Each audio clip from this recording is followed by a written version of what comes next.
ગળામાં ઘડિયાળ બાંધી હવે તો ટાઈમ ટુ ટાઈમ હાલવું છે 70 વર્ષ વયા ગયા ખબર ન પડી ને હા ભોળા કેમ ઘડિયાળ ગળામાં બાંધી? એ મારી હાટું નથી તારી હાટું છે કેમ મારી હાટુ ગળામાં ઘડિયાળ બાંધી?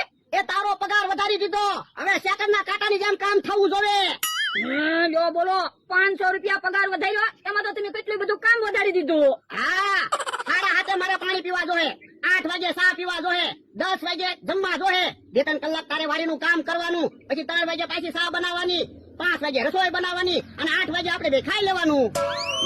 જો બોલો તો મારે હવે ખાટલે જ નહીં બેસવાનું. ના ના 2 વર્ષ તો ખાટલે બેઠો એ હારું હે સાડા હાથ થઈ ગયા જા મારી હાટું પાણી ભરતાય એ હારું હવે તમે જોવો ટાઈમ ટુ ટાઈમ કામ થાય કે નહીં.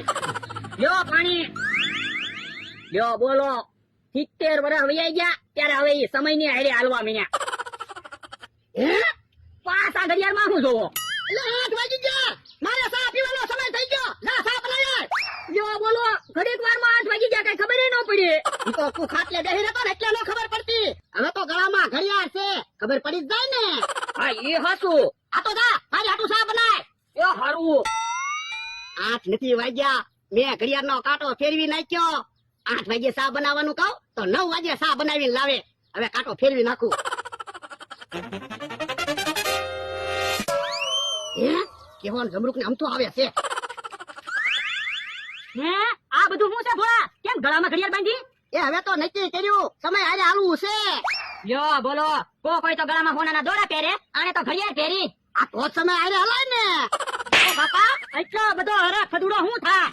એ અરે ખોદડો એમ ન કહેતો હું 500 વીઘાનો માલિક છું. બસ ઈ એક બોલતો આવડે.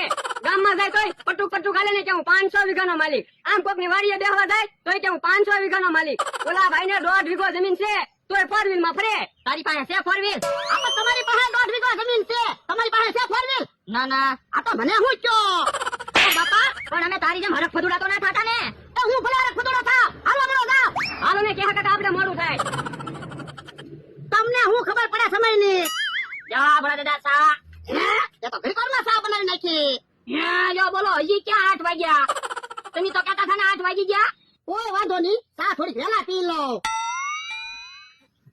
પણ તમે સા બનાવવાનું કીધું ત્યારે તો 8 વાગેલા હતા.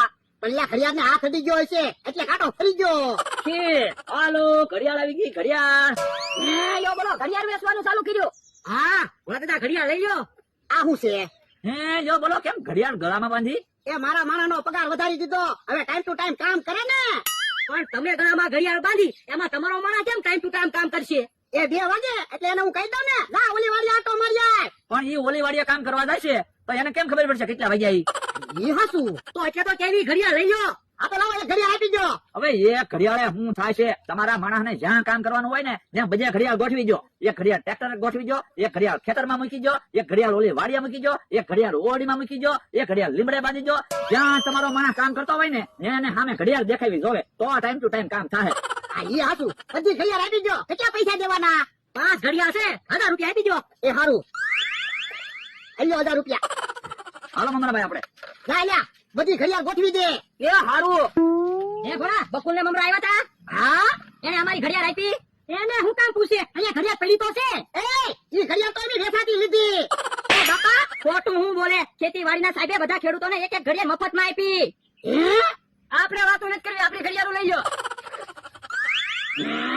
પણ હાસુ ખેતીવાડીના સાહેબે મફતમાં ઘડિયાળ આપી છે તો તે કેવા બધા ઘડિયાળ લઈ જવાય ને. તો બકુલભાઈ મમરાભાઈ આપણને છેતરી ગયા. શેતરી જામ થોડો લે આ પૈસા પાછા લઈ આવી.